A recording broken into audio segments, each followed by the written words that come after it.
You are welcome to another exciting episode of the LiftGhana podcast, where we provide a platform for amazing women to share their stories and their journeys through life.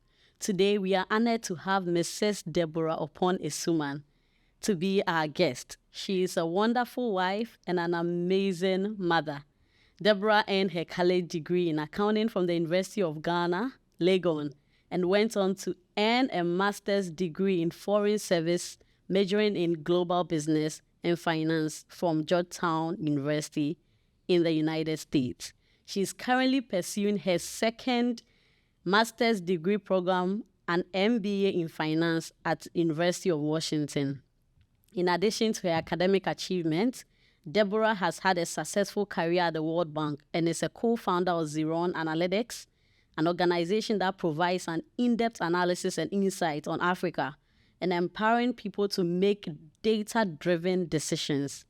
She's also a founding member of the Gracedlife Leadership Centre, a not-for-profit organization in Ghana focused on empowering and reorienting the mindset of young Africans to make big positive change in Africa. We are thrilled to have Deborah with us today and appreciate her time to share her story with us. So sit back, relax, and let's get started. Thank you so much, Debbie, for making time to join me on today's podcast.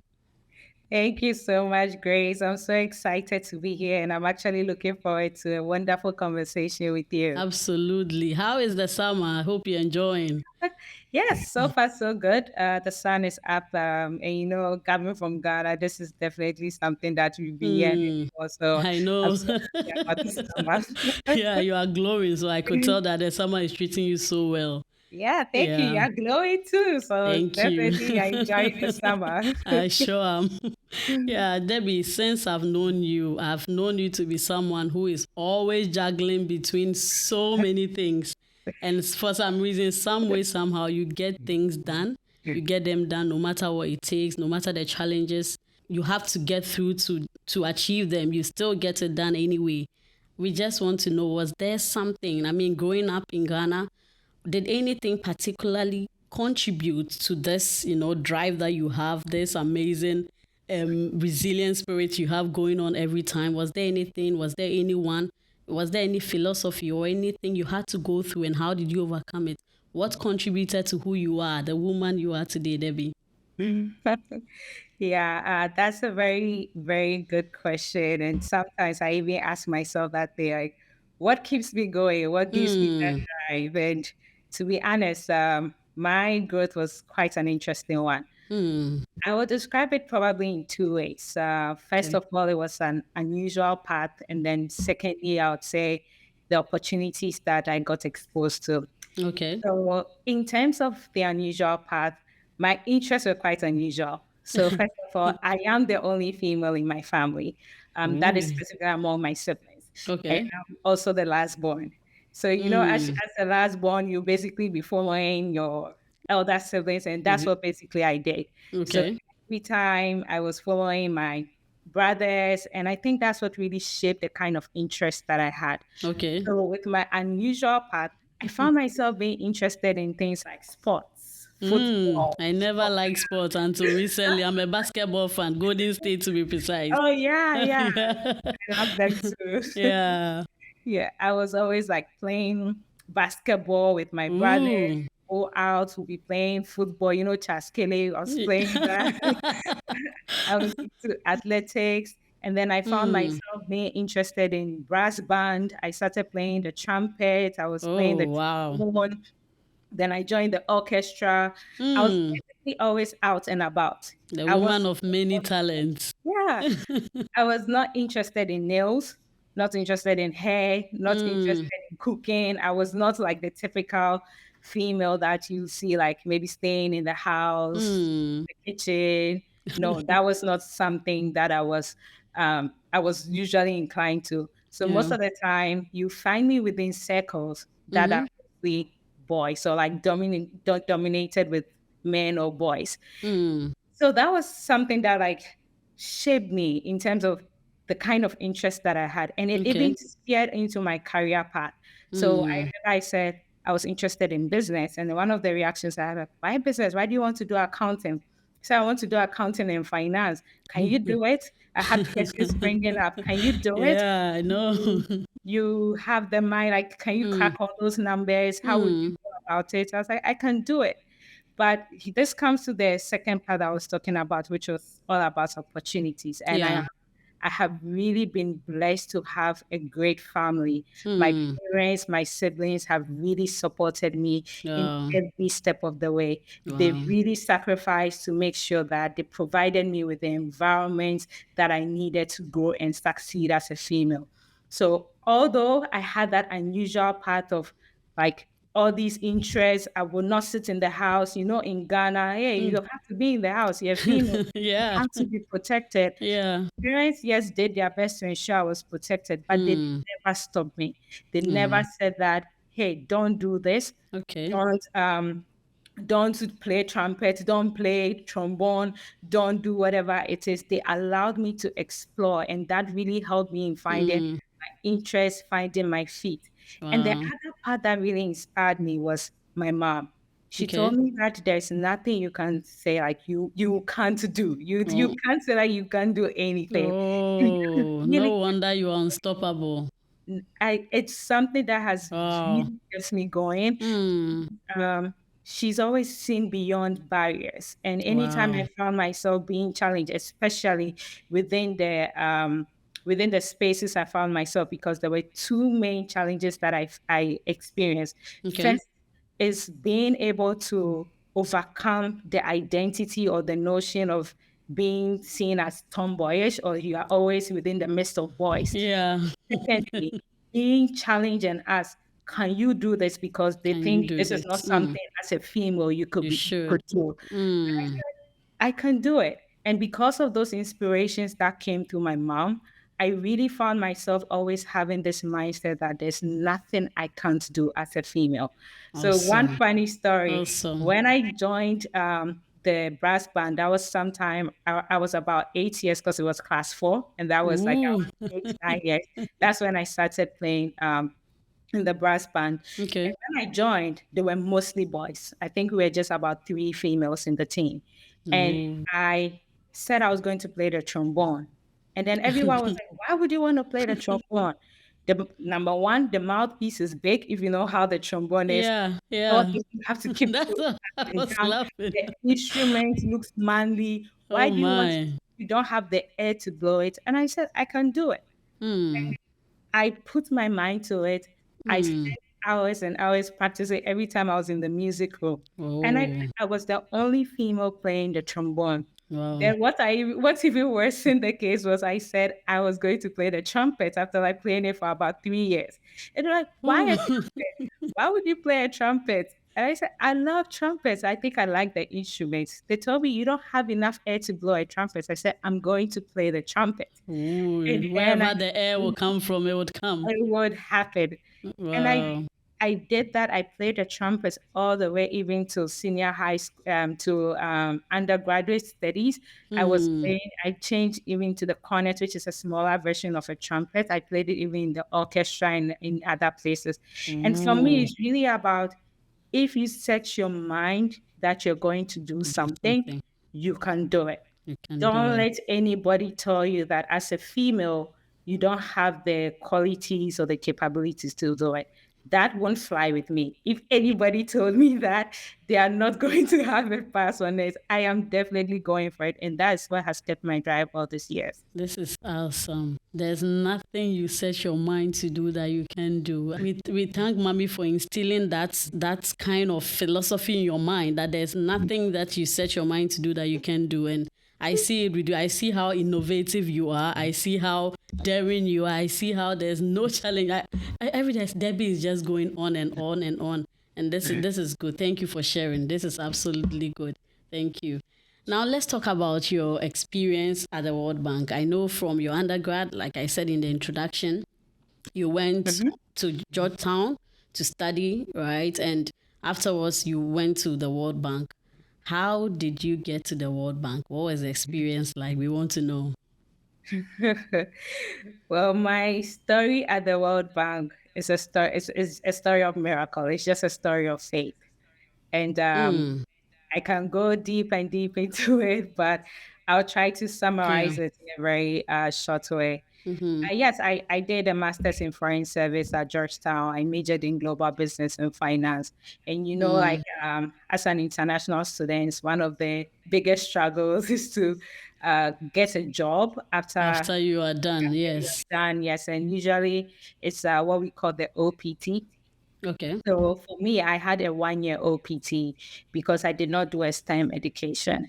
Uh, to help me to ensure that I got the job at World Bank, it means that you had to be searching for jobs. And at that time, prior to that, I was working at the Intergovernmental Group of 24, which is also the G24 at the Okay. IMF. And I remember that in that 1 year whole time working with the G24 at the IMF, I kept applying. I applied Wow. to several companies. You can think of any company. I'm sure my my application went there. And I can't count. I'm sure I applied to over 100 to 200 companies. I just Interesting. put my applications in there. Interesting. Was not getting any invite. I think I only did one interview. I didn't get it. And now time was almost near. I remember that my deadline, which was in the first week of July 2020, that was when my OPT would expire. And that means that you have to leave the country. As at the end of May 2020, I did not have any like interviewing. I did not have anything in the pipeline. Wow. And so 1 my month. mindset was like, okay, I guess that I'm going home to Ghana. So I remember you can ask my husband. I had bought my bags and luggage. I was like, okay, it's about time. I should get ready. I'll just be going to Ghana because I didn't want one day to pass and so that I would accrue unlawful presence in the US. Yeah. I had my bags ready. And then Wow. interestingly, uh, 1st June, I got an email from someone at the World Bank saying that, oh, their manager would like to have a chat with me. So I was like, okay. I thought it was an interview. So I dressed all up. I was all ready for this conversation. This is the first time I had like the shortest interview in my life. It was just under 3 minutes. So just under 5 minutes. What? Yeah. Just out So of the blue. That's a he just miracle. called and asked and said, okay, can you do this? What do you do at the World Bank? What do you do at the IMF? What are you doing? Can you do this? Okay, what's your earliest start date? Yeah. I said, okay, 1st July. She said, okay, I will get my team and then they'll get back to you. I said, okay, so that was the conversation. And then 2 weeks has passed. I've not heard anything. I'm like, what's happening? So I said that Wow. I sent a follow-up email to her assistant that reached out to me. Nothing. So she was like, okay, I'll check and get back to you. Nothing. 3rd week is going. We are now in June, almost to the end of June, and nothing. I was like, what is happening? Okay, I guess maybe I did not make it. Then sometime around 26th June or so, 4 days more. like what is kind of just like I had barely 2 weeks. I just got Oh. a call and everything just happened within a snap of a finger. It was like, okay, the contract, I got my job offer, I got everything like, okay, yes, we're going Wow. to have you start 1st July. I shouldn't worry about my papers, that is my visa and everything. Wow. Everything will just be sorted out. And so I just had like very few days to just transition from the G24 at the IMF to the World Bank. And that's how I started working at the World Bank. And trust me, if you have been in those shoes as an international student, you know the I anxiety, can the imagine. anxiety that Oh comes with it. my. So Wow. that my biggest lesson here is really all about faith because I kept praying and praying to God and Yeah. really trusting God that He would open the way for me. I was expecting it to come in certain ways and it Yeah. did not come in those The ways. way you thought it The would. Yeah. places I put my mind to, the experiences I had. Yeah. And just when I felt that it was all said and done, He just turned everything around. And Wow. this is something that really, really increased my faith in God on this aspect. I really, Yeah. really saw that, yes, you should never give up, no matter Never how give up. tough things may look like. Definitely something will come through. So that is Definitely how I something. ended up Okay. at the World Bank. In terms of experience, the experience was fantastic. It was great. You know how growing up in Ghana, we always see all these development projects, I know. and it's always like World Bank. We heard World Bank, World I Bank, World Bank, know. or the IMF. They're always in the news. So Hmm. I had always dreamt of being in that space, and so being there, I really, really had this like pride, prestige. I was so Yeah. excited. Yes, I am Yeah. here at the World Bank. But what really, really inspired me was some of the projects I worked on. And Hmm. one of it was something called the Sustainable Development Finance. It Ooh. was a policy that basically is to help in coming up with these wonderful policies that are aimed towards improving countries or like their development. And so some of the things that you hear the ministers undertake in Ghana, Mm-hmm. they are coming like, I saw it, I was all part of it, Oh, helping to coordinate it. I was like, that's wow, exciting. this is something that feels there's fulfillment in this. You get to Yeah. see Yeah. how the mind that goes behind it Yeah. ensure that you're really helping a country The succeed. country sustain. And the other part of it is now you get to see that if you fail at your work, that Hmm. means that a country is not It's going to going get to. about Hmm. $10 million or $5 million, which is That's critical. true. Their development, maybe supporting even the COVID-19 was something Hmm. that was on our plate, helping in processes here and there. And so this is something that I was really proud of. I was really excited to be a part of. It will always be in my books. And I know that Hmm. someday, who knows, I might go back there as a professional. Definitely, definitely. Your Yeah. journey to the World Bank is so interesting and amazing. It's really a miracle, and I'm excited that you got to impact many countries that they didn't know you were even behind it. You got to impact the lives of many people you never got to even meet in person. That's so Yeah. good to know. Yes, moving on. Another unstoppable act. I know that you had your baby, and Mm. just a month after that, you had to start your second MBA program. Yeah. Why didn't you defer? Because, I mean, 1 month after delivering, you are going to pursue an MBA in finance. Yeah. What kept you going? Why didn't you stop? That is a great question. And trust me, I don't even know how I survived. I don't, Oh, my. I don't know how I Hmm. survived. I Yeah. really don't know how I survived, but I'm so grateful that I'm done with my first year of the MBA program already. Oh, I would say that, congratulations. thank you. Thank you. I would say that it was one of the most challenging times in my life, to Hmm. be very honest. And the challenges came physically, mentally, emotionally, and whatever alley you can think of. I know. It was there. I was really Every challenged. alley. Yes, Yeah. I was Yeah. really challenged on Hmm. all fronts. Physically, my body was not ready, to be Hmm. honest. Yeah. I had just delivered a more, so I did a C-section, which I didn't expect, and it happened. And I was advised that I needed about 8 weeks to rest and recover. And guess what? 5 weeks, I'm already running up and down. The unstoppable Debbie. Number one, Wow. I live about 40 miles away from school. And that, in terms of like driving, it should be about an hour. If you're picking the bus, it's about an hour and a half to about 2 hours Oh, by wow. public transport. So that means in a day, if I was picking public transport, I'm spending about 3 to 4 hours on road. Hmm. I started driving to school when I started the MBA program, and that meant I had to wake up between 4 and 5 and leave home by 5:30 because I was trying to escape traffic. That traffic on the road is not something you'll be happy about. I didn't know that there could be a Ghanaian version of traffic here. So Whoa.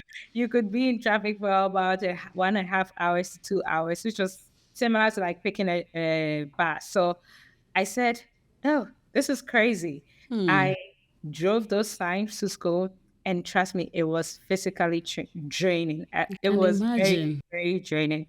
There was a point where I had to be parking my car at the parking lot, and guess what? There was about 100 staircase, more than 100 staircase to climb every What? single day.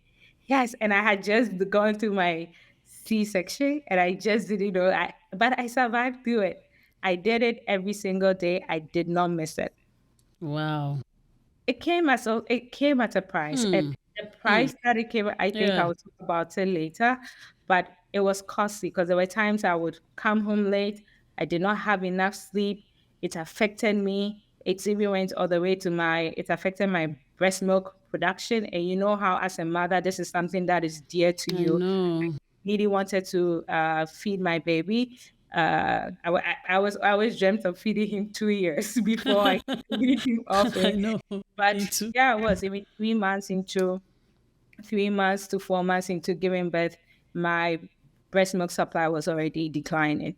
And Oh. because I was physically trained, it's really disturbed me. I had challenges bracing up to it, to accepting that yes, Hmm. what was happening, but I did not have time because I'm spending all the time on campus. On I could campus. not feed my baby as frequently as I could. I was given the opportunity to be Hmm. pumping milk, which was I was doing on campus, but the frequency of it, I think, was not stable with all the Exactly. body stress. I had not rested Yeah. well. It really affected me. My mom did her best. She was doing all the palm nut soup, Hmm. continued to drink Milo. I was eating mashed kinky, but Hmm. it still did not happen. And once the Um. physical body is not in the right state, no Hmm. matter what you do, it does not, you will not get the intended result. So that was on the physical side. On the mental and emotional side, I was trying to fight postpartum depression. Depression. Wow. It was, I had a lot of emotional stress here and there. Emotions were heightened. There were many times I'll cry in my room. There were many times I'll cry even when I'm pumping my milk, because there was this room that I had on campus. I would be there. I would just be crying sometimes. I felt Oh so my. down, but I still had to pursue. Yeah. The days I really asked myself, is all this worth it? Hmm. I know you asked that, why didn't I defer? I had Yeah. already deferred a year before. Actually, Oh. I had gained admission to the University of Washington Foster School of Business for the MBA program the year before. I deferred it, and then at the time I was now ready to go. I got pregnant, and then I gave birth Oh. before and I told myself that I was not going to defer Yeah. it. And Yeah. as I told you, the thing that made me really survive was having that mindset that you can do. Hmm. You can do it. If you put your mind into it, there is Hmm. nothing that can stop you. I Yeah, was that's true. determined. It was difficult. I was not happy. There were times I was down. There were times that it was really challenging. But that mindset kept me going. There were times I'll come out of the room after I've cried enough, but I'll come out and I'm smiling, I'm happy, and I'm Yeah. right to go. I'm ready to go do my assignment. I'm ready to Yeah. do whatever it takes to make sure that I'm succeeding in school, and do whatever it takes to make sure that I really come out tops. So that was it. That was my experience. And I'll tell any mother out there that, look, you have to really be prepared for it. You You have to have be to be prepared prepared. mentally. Hmm. It's really, really challenging. You need a support system. Hmm. Had my mom around. She was a huge blessing when she came around. Yeah. Always took care of my baby for me. That Hmm. really took away a lot of shoulders. My husband was an incredible support as well, helping me understand Yeah. some of the things that we were doing in school, because he's already been through the MBA MBA program, also process. a Oh, smart person, we thank a you, our husband. accountant. He was a great Yeah. support, my friend, Hmm. even my neighbor. It's important you have that support Support system. Our system. neighbors, there were days that when my mom left, there was a gap where we didn't have anybody. There were times Hmm. we went to drop them at our neighbor's place. They were a great support to us. So you need that support system. You also need to brace up. You need You to must brace be up. mentally ready for it, because Hmm. it's not easy. You It's not can't easy. control the emotions that come with it, but Yeah. it doesn't mean you can't do it. You Hmm. can do it. You You just can need to do know it. that, okay, this is going to be a phase of my life. Yeah. That's new, baby. You can't do certain things like You you can. used to do. Yeah. You That's have true. to brace up for it and put your mind to it. There'll be times you feel like giving up, Mm-hmm. but no, just know that you have, like, just focus on the end goal, and you would go Yeah, through. You will so through. Yeah. absolutely. Absolutely. This is so interesting. I know many a times people want a lot of things, right? But we are not prepared for what it comes with. And for me, Yeah. I always say that life is just like riding a bicycle. You need to maintain your balance to keep on moving. Otherwise, you fall down and you get hurt, right? And sometimes we want it. We want to have the career. We want to have this. We want to have this. But we don't have the mental toughness that comes with it. And I'm so happy that you share that. Be prepared. Be prepared with what it comes with having a career, being in school, having a Yeah. baby, and having your husband, having your family together.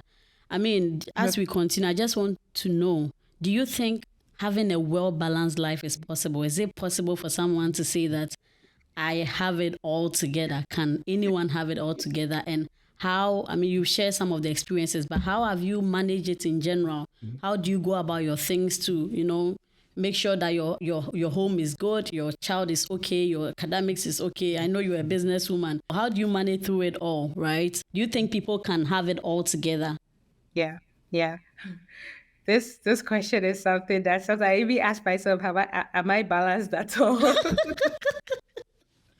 I Oh, balanced? Yes, but yeah. is it achievable? It depends on what you think is a balance in life. Okay. And one thing I would say is that there's a sacrifice and cost in everything. Yeah. We all have 24 hours in life. Hmm. I don't know how we can increase our time I in know. the world, but the truth is we all have 24 hours. You have If you are 24 hours. dedicating 1 minute, so for instance, Mm-hmm. right now I'm on this conversation with you, that means that I'm not using that time with For my something son, else, yeah. using that time with my Spending quality time friend, with your husband. not Yeah. using time on my business. Yeah. There's something I'm actually sacrificing now Yeah. to be able to be on this call with you. Yeah. And that's what I want to say, that Mm. in ensuring balance, there's a cost to it. There's a There's cost a to it. sacrifice to it. Mm. You have to trade off both ways. Yeah. I am a family person now. Mm-hmm. On the family side, there have been days where I've had to prioritize schoolwork over family. This Mm. is because maybe there's a deadline, there's some assignment, there's Yeah. some exam coming up. And because of that, I cannot be present in that moment with my family. Yeah. And that means that I unfortunately have to abandon my duties or my responsibilities. You'll be Mm. able to spend time with your husband, but at that moment, I need to study. I only have 24 hours. If I go study, that means I'm going to sacrifice my school, my doing well in an exam or something. Yeah. But there's been days where I've had to leave home very early and also come home very late. And that means I don't even see anybody. Remember, I was sharing with you that I had to leave the house around Yeah. 5:30. Yeah. I can, because of it's 2 hours, if I close around 5 or let's say 7, there were days I had to leave school around 7. I'll get home after 9. By the time I come home, my son is asleep. That means I did not even see my son. Yeah. So what helped me in seeing this aspect is that sometimes you really have to know what you're prioritizing and Yeah. what you have to sacrifice to get what you want. I Yeah. speak about the family side, but there's been days where I've also had to sacrifice on the education side. There's Yeah. been days where I've had to say, okay, it's okay. I cannot attend class today because I have to send my son to the hospital, or Yeah. I need to attend to the needs of my husband. Maybe he has to go to work today, Yeah. us has to be at home to take care of the baby because my mom was not around or there was something ongoing. My classes suffered. Yes, they did. Mm. I suffered in exam. Yes, they did. Oh. It also had its own like failures or flaws in that side. Yeah. And this is because at that point, I prioritized family the over school at that point. Yeah. So in all, I'll say that to help you in ensuring a balance, first of all, you really have to know what you're prioritizing. Yeah. Our time is fixed. As long as you're giving attention to something, Yeah. you know that there's a cost to it. Mm. It's not going to affect one thing or the other. If I'm giving attention to my husband or my family, that means that I'm not giving attention to school. I'm not giving attention to my business. I'm not giving attention to whatever else I'm involved with. And that means that those things suffer. But being able to prioritize will help you. You need to know that this is what needs the most attention now. That's And true. because and when I'm doing that, it's because the cost of it, when I assess the cost of not giving attention to that area now, it's just too high. Yeah. It's just too high, and it will not be worth it. At the end of the day, one thing we need to remember is that after going out there, if I go to school, if I go do my business, if I go do whatever, at the end of the day, it's the home that you come to. It's the Yeah. family that you come to. That's true. Family is the bedrock. Family is the foundation. That's Family is true. everything. If That's you don't true. have peace in your family today, I don't know how comfortable or the Yeah. kind of peace of mind that you would have. And that, if it's not protected, if it's not cherished, if it's not nourished very well, Yeah. I'm not sure. I don't know, but I think that it would really affect you even in Other aspects pursuing of your other life. things. And That's so for true. me, my balance, I've learned to prioritize my family because that's Yeah. what I see as more important. Important. And Okay. I will give more time to my family, my son, my husband, being even a daughter to my mom and dad, being a sibling to my siblings, and all of that. I see them as very important. And for Yeah. the others, I believe that I could give equal attention to, as long as I am prioritizing them and it's not being costly Yeah. family, I'm going to do that. That, So for anyone out there that is thinking of how to balance family or studies or whatever, I would say that like the family life is a different spectrum. It's a different yeah. stream. You can't do the same things that you were doing back then now as a family person. I know. Yeah. Times where um, I would love, for instance, I would love to partake. We have these days called TG, which is more like a thank goodness it's a Friday. It's an event that happens Mm. Friday on campus. Okay. I can't attend them because if I attend them, that means that I'm going to get home around 11 or just because of the distance or so. So I give up on those things so that I could just give attention to my family and prioritize them. And so you just need to know that if you were single, you would have been able to go for all these things without worrying about them. Exactly. You. But now that you are a family, there are other things you really have to put in within your analysis or within your plans. Yeah. That's true. So plan very well, brace up, know that, hey, this is a new dynamics. You have to adjust with the changes in the dynamics that come along your Yeah. way That's and make true. sure that you're prioritizing well. You are not doing anything that will cost you That's true. severely. So Yeah. pros and cons. I am a very strategic person. I like to do pros and cons before I take decisions. So yeah, if you That's want, you good. can do your pros and cons and then Yeah. be like, okay, this is where I'm going. Yeah. Yeah. Absolutely. And one thing I want to add is, I mean, just like you were saying, in achieving balance, you need to learn to say no at some Mm, point because yeah, until you become firm in saying no, you have to just understand I can't be everywhere at every point in time. yeah, And recently I was reading a book by Ture Roberts, Positioning Yourself to Do Things Well. And one nice. thing he shared was, it was fantastic. He was like, when it comes to balance, people feel like, okay, I want to balance this, I want my family, I want to get Yeah. this. But sometimes we forget about self, right? Mm, It's not like mm, you are being selfish, but you are yeah, prioritizing yourself because once you have your sanity, once you are okay, every other thing, just like you were sharing around you, becomes okay. And he gave this right. exciting example, which I had never thought about. He was like, when you're on the airplane, right? Mhm. They would say that the air hostess will come and go through these safety precautions, and Yeah. they will say that, okay, in the event of any calamity or whatever, help yourself first before Mm, helping another person. And he said he always thought it was funny, but thinking about balance, right? If you think about it, until I am okay, until I have my everything together, I cannot, because you can go about saying, okay, yeah, let me do the school, let me yeah, do this, but I am not prioritizing myself, then yeah, every other thing, you see your world crumbling just ahead of you and in front of you. So I mean, yeah, I think you are just spot on. yeah. Moving on, as we conclude, I want to hear about your impact project with the Grace Life to raise the next generation leaders. What inspired you to be part of the founding members? Yeah.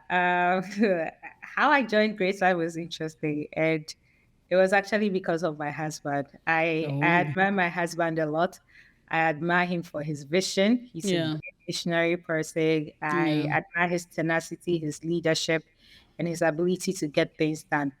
So I remember that he and one of his co-founders actually, that's where the whole idea of Grace Life Birthday had conversations. And Mm. then, informing the core team, my husband came up to me and then told me about what he wanted to do at Grace Life. I was like, wow, this is a great vision. This is Wow. something that we really have to do. I immediately bought into the idea because Oh, it you spoke didn't to need any convincing. no, It spoke directly to your it heart. just spoke Absolutely. directly to my heart. Yeah. It spoke right to some of the things that I would love to do, the kind of impact, the kind of changes that we need to see in Ghana and even on the African continent. Yeah. When when we even analyzed it, right, even on the personal side, Yeah. I truly believe that the problem in Ghana and mostly most Africans Yeah. has to do with leadership. Yeah. I'm so grateful for the exposure that I've had. I've had the opportunity to live in Yeah. a number of European countries, and currently I'm even here in the US. I've even had the Yeah.